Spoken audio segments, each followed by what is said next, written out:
하나님 말씀 보시겠습니다. 하나님 말씀은 신약성경 고린도전서 15장 12절에서 19절까지 말씀입니다. 고린도전서 15장 12절에서 19절. 제가 가지고 있는 성경책은 신약성경 282페이지입니다.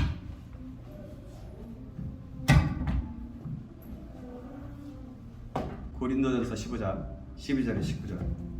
네, 찾으셨나요? 네, 찾으신 줄 알고 제가 한 구절 여러분이 한 구절 교독하겠습니다. 15장 고린도전서 15장 12절에서 19절 신약성경 282페이지입니다.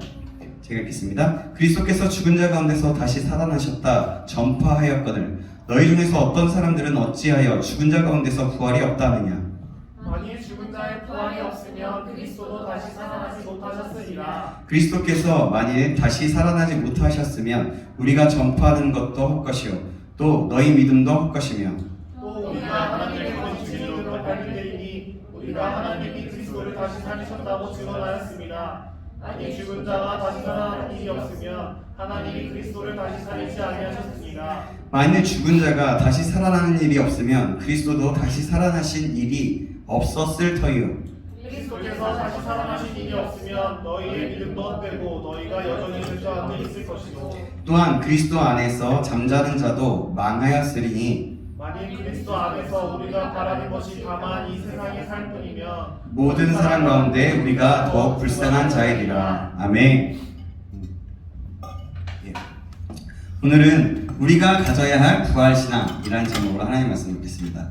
우리가 가져야 할 부활신앙이라는 제목으로 하나님 말씀 받겠습니다. 우리 좌우 옆 사람과 인사 나누겠습니다. 예, 보고 싶었습니다. 다들 표정이 보고 싶었습니다. 네, 정말 보고 싶었어요. 네, 여러분 정말 보고 싶었고요. 여러분들 이렇게 볼 수 있는 것, 예배할 수 있는 게 참 귀한 일인 것 같습니다. 네, 우리 한 번 더 할까요? 우리 사랑합니다. 사랑합니다. 말을 못하죠. 안녕하십니까. 사랑하지 없어? 너 사랑 안 해? 사랑했었. 네, 사랑합니다. 했었긴 했는데. 사랑합니다. 네, 어쨌든 말을 못해서. 네? 뭐야? 네, 어쨌든 그래요. 우리 말씀 보겠습니다. 여러분 말씀을 시작하기 전에 먼저 여러분들에게 질문 하나 하겠습니다. 여러분은 부활을 믿습니까? 아멘. 정말 믿습니까? 아멘. 아멘. 예수님이 우리의 죄를 사하여 주시기 위해서 십자가에 죽으셨다가 부활하셨다는 것을 다시 한번 믿으십니까? 아멘. 아멘. 그렇다면 다시 한번 되묻겠습니다. 여러분이 다시 부활하실 것을 믿으십니까? 아멘. 여러분 정말 잘 모르겠나요 혹시? 여러분 우리 모두에겐 부활이 있습니다. 성경이 말씀하고 있는 거예요. 그 부활을 믿기에 우리가 예수 그리스도의 부활을 믿는 거예요. 우리의 부활이 없다면 예수 그리스도의 부활은 헛된 것이기 때문입니다. 뭐라고요? 헛되다. 예. 우리의 부활이 없다면 예수님께서 오늘 본문에 말씀하고 있는 내용이에요. 그리스도의 부활은 헛된 것이에요. 왜 그런지 오늘 본문을 통해서 한번 알아보고 묵상해 보도록 하겠습니다. 먼저 고린도전서 15장의 말씀은요, 부활에 관한 내용입니다. 부활에 관한 말씀이에요. 여러분, 우리가 믿는 기독교의 핵심, 즉 복음의 핵심은 예수 그리스도의 부활입니다.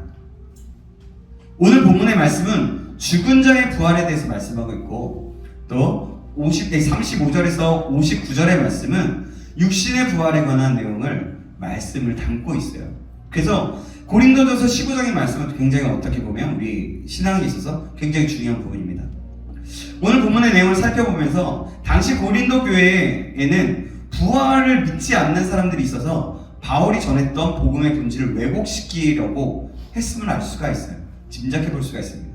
그러나 바울은 그런 자들에게 단호하게 말씀합니다. 만약에 죽은 자의 부활이 없다면 그리스도의 부활도 없었을 것이다 라는 거예요. 죽은 자의 부활이 없으면 예수 그리스도께서 부활하신 것도 없었을 거죠. 자, 13절 말씀 말씀하고 있는데요. 함께 우리 13절 말씀 같이 한번 읽어볼까요? 같이 읽습니다. 시작. 만일 죽은 자의 부활이 없으면 그리스도도 다시 살아나지 못하였으리라. 아멘. 그죠? 이 세상의 모든 다른 종교는 교주의 무덤이 있어요. 그죠? 오늘 이 말씀 우리 또 낮에 우리 지금도 낮이지만 오전에 담임목사님께서도 언급하시면서 말씀하셨죠. 그래요. 그러나 예수 그리스도의 무덤은 없어요, 여러분. 생각해보세요. 예수 그리스도의 무덤은 없어요. 예수님이 무덤이라고 추정하는 것은 있지만 그 무덤은 빈 무덤입니다. 그죠? 예수님께서는 사망 권세를 이기시고 부활하셨기 때문에 무덤이 없는 거예요. 이처럼 기독교는 부활의 종교입니다. 예수 그리스도의 부활은 기독교의 본질이라고 말할 수 있어요. 왜냐하면 기독교는요, 예수 그리스도의 부활의 기초를 두고 있고 또 부활의 소망이 신앙의 모든 것이라고 해도 과언이 아니기 때문입니다. 그렇게 그렇게 부활을 부정하는 것은 기독교의 근본을 부정하는 것이고 기독교의 기반을 뒤흔드는 일이에요. 그래서 사도 바울은 부활이 없다면 14절에 복음을 전하는 것도 믿음도 헛되고 그것을 전하는 것이 거짓말이라고 말씀합니다. 우리 한번 읽어볼까요? 제가 14절 한번 읽어보고 여러분이 15절 읽어주시겠습니다. 그리스도께서 만일 다시 살아나지 못하셨으면 우리가 전파하는 것도 헛것이요 또 너희 믿음도 헛것이며 또 우리가 하나님의 거짓 증인으로 발견되리니 우리가 하나님이 그리스도를 다시 살리셨다고 증언하였습니다. 만일 죽은 자가 다시 살아나는 일이 없으면 하나님이 그리스도를 다시 살리지 아니하셨습니다. 아멘. 뭐예요? 복음의 핵심은요, 그리스도의 죽음과 부활이에요. 그리고 그 복음을 전했던 사도들은 부활의 증인이었습니다. 따라서 부활이 없다면 사도들이 전한 복음도 헛된 것이다 라는 거예요. 그리고 그 복음을 듣고 믿게 된 사람들도 헛것을 믿게 되는 거예요. 결국 우리가 지금 현재 신앙생활을 하는 것도 헛된 것이고 허망한 것을 믿는다는 거예요. 부활이 없다라고 하는 것은. 정말 여러분 그렇지 않습니까? 여러분 생각해보세요. 제가 좀 웃기게 좀 이렇게 썼는데 말이 안 맞는 것 같아서 그냥 넘어갈게요. 우리가 신앙생활을 하는 것이 헛것이라면 우리에게 구원이 없다라고 말하는 것과 같습니다. 우리는 복음과 부활을 믿어 구원받은 사람들이에요. 그 말씀을 믿으시기 바랍니다. 아멘. 만약 부활이 없다는 말이 맞다면 결국 기독교는 거짓말하는 종교이고 사기꾼 집단이라는 말이에요. 정말 말도 안 되는 말이죠. 그죠? 왜냐하면 기독교가 복음, 진리이기 때문에. 또 바울은 16절에 이렇게 말씀합니다. 16절 말씀 제가 읽어드릴게요. 잘 들어보세요. 만일 죽은 자가 다시 살아나는 일이 없으면 그리스도도 다시 살아나신 일이 없었을 터이요. 죽은 자가 다시 살아나는 일이 없으면 예수님도 부활하실 이유가 없다는 말이에요. 이 말씀은 뭐라고 이야기할 수 있냐면 극단적으로 말하면 예수님이 이 땅에 오실 이유가 없다 라는 말씀과도 같습니다.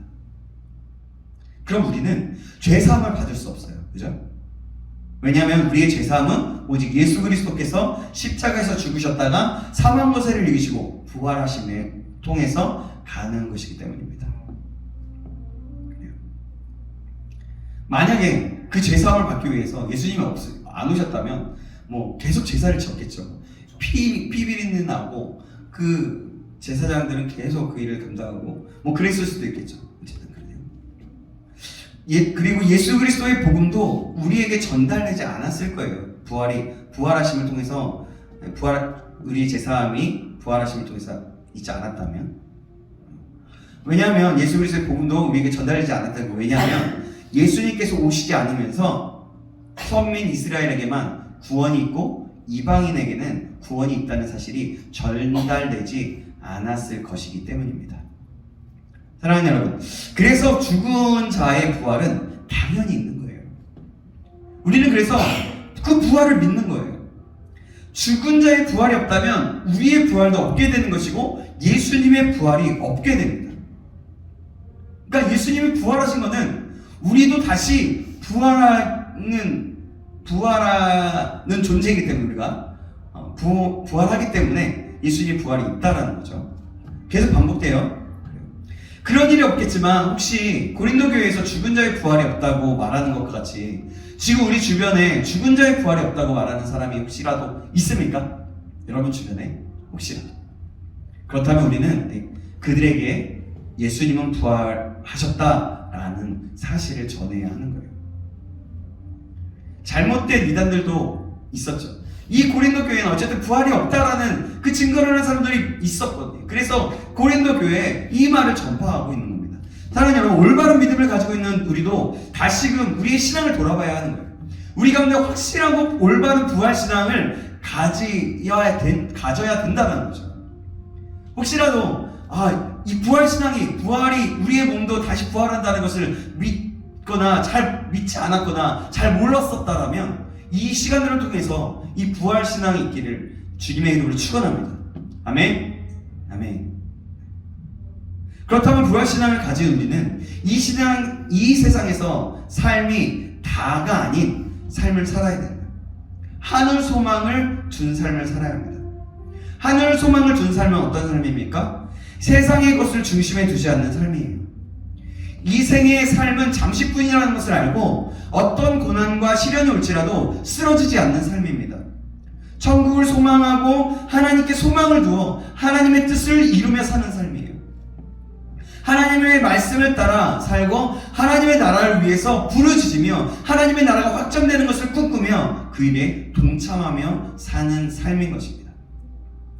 지금 환경과 내 문제들이 있지만 그 모든 것을 주님 앞에 맡겨드리고 하나님을 섬기고 하나님께서 나에게 지금 원하시는 뜻은 무엇인지 질문하고 부르짖고 그 부르짖은 가운데 깨닫는 은혜가 있다면 그 깨달음을 가지고 한 걸음 한 걸음 내딛으면서 믿음의 씨름과 믿음의 반응을 해보는 거예요. 그리고 그렇게 교회를 섬기면서 복음을 전하는 삶을 사는 것이죠. 그렇다면 복음 때문에 내 문제들과 환경을 다 내팽개에 치라는 말은 아닙니다. 먼저 우선순위를 하나님의 나라를 위해 나아가고 우리의 문제를 위해서 기도하며 맡기라는 말이에요. 그때 하나님께서는 환경과 문제 속에서 돌파구를 찾게 해주실 것이고 그 문제들을 간증으로 바꿔주실 것입니다. 여러분 지난주에 참 보면서 같이 중보기도 하면서 여기 있었던 사람들도 있었지만 중보기도 하면서 참 하나님의 놀라신 하나님께서 하신 일들을 경험하게 됐던 것 같아요. 먼저는 우리가 하나님께 집중되어지고 하나님 앞에 소망을 두고 나아갔을 때 그리고 하나님 모든 것을 아시는 하나님께서 그 모든 것들을 하나하나씩 차곡차곡 이끌어 주신다는 것을 알게 됐어요. 어떤 일이 있었냐면 잠깐 나눌게요. 어떤 일이 있었냐면 이번 주에 갑자기 이게 지금 이제 말씀 실현해도 되죠? 네. 그런가요? 네, 그렇군요. 네, 우리 공동체 가운데 누구 한 분이 학원을 확장하고 올라가는데 확장하는데 그 확장하는 가운데 3층 우리가 쓰던 자리에서 한 층을 더 올리고 또 다른 것들은 처분하고 막 이래야 되는 가운데 있는데 거기서 위에를 공사해야 되고 막 이런 상황이 있는데 어느 날은 비가 오는 거예요. 비가 와서 큰 그 자재들을 올려야 되는데 그 비가 와서 비를 맞으면 그 자재들을 올릴 수 없는 거예요. 그래서 하나님께 기도하자고 했어요. 같이 기도합시다. 기도하겠습니다 하면서 그 올리는 시간만이라도 잠시 비가 그칠 수 있도록 비가 좀 근데 놀랍게 있었던 것은 비가 좀 그치다가 비가 좀 오다가 중간에 조금 시간이 지나온 다음에 바로 비가 다 그쳤다는 거예요. 그래서 다 올리고 공사도 다 진행할 수 있었고 또 거기서 물건 하나 뺐어야 되는데 큰 대형 물건을 빼야 되는 상황이었어요. 그때 이사간 사람이 그 물건을 안 뺀 걸로 알고 있었던 거예요. 그래서 어떡하지? 그때 그쪽이 연락이 안 되는 거예요. 뺐는지 안 뺐는지 정확한 답이 모르겠는 거예요. 그래서 근데 같이 기도하면서 이런 생각이 들었어요. 하나님 어떻게 하면 좋겠죠? 그랬더니 하나님이 하나님만을 바라보라고 하시는 것 같은 거예요. 그래서 우리 하나님만 바라봅시다 라고 했어요. 그렇게 기도하고 했는데 나중에 또 연락이 왔어요. 뭐냐면 그걸 이미 뺐다고 연락이 왔던 거예요. 그러니까 하나님 더 바라보게 하시기 위해서 하나님의 그 시간을 기도하게끔 같이 기도할 수 있게끔 해주셨던 거예요. 그러면서 이렇게 하나님은 가장 먼저 우리의 모든 필요를 아시는 하나님이기 때문에 우리가 먼저 하나님께 초점을 맞추고 하나님께 나아갔을 때 하나님은 그 모든 것들을 이미 해결해 놓으시고 인도하시고 이끌어 주신다는 것을 또 다시 한번 알게 되고 주님을 찬양하게 됐던 것 같습니다. 여러분, 그래요. 우리의 삶이 그래요. 우리는 한치 앞을 몰라요. 우리가 경험하지 못했던 것들은 다 몰라요. 그래서 우리는 그 시간에 어떻게 있어야 하는지 모를 때가 너무나 많아요. 근데 우리 그리스도인에게 답은 간단한 거예요. 뭐냐면 하나님을 바라볼 때, 하나님의 뜻을 구할 때, 하나님 우리가 어떻게 반응하길 원하시는지 묻고 간절한 마음으로 소망할 때 하나님 우리에게 가르쳐 주시고 그 일들을 이미 행하셨거나 그 일들을 따로 다르게 행하시거나 하나님의 방법대로 행하신다는 거예요. 그래요. 이렇게 하늘 소망을 두면서 우리가 살아갈 때 우리의 삶의 모든 것들은 하나하나가 다 간증이 되고 은혜가 되며 나아갈 수 있다는 거죠. 여러분, 부활신앙을 가진 사람, 부활소망, 하늘소망을 가진 그 부활신앙을 가진 사람들이 바로 이런 삶을 사는 겁니다. 저와 여러분 모두가 우리가 나중에 죽고 난 후에 든지 아니면 지금 이 상황에서든지 주님께서 다시 오실 때 우리가 다시 한번 부활하게 될 것이라는 그 소망과 그 은혜, 그 하나님의 말씀을 믿으시길 주님의 이름으로 축원합니다. 그리고 부활 소망, 그 올바른 부활 신앙을 가지면서 하나님의 뜻을 날마다 구하며 그 뜻을 이뤄나갈 수 있는 저와 여러분에게 주님의 이름으로 축원합니다. 아멘. 말씀을 맺습니다. 오늘 우리는 올바른 부활 신앙에 대해서 들었습니다.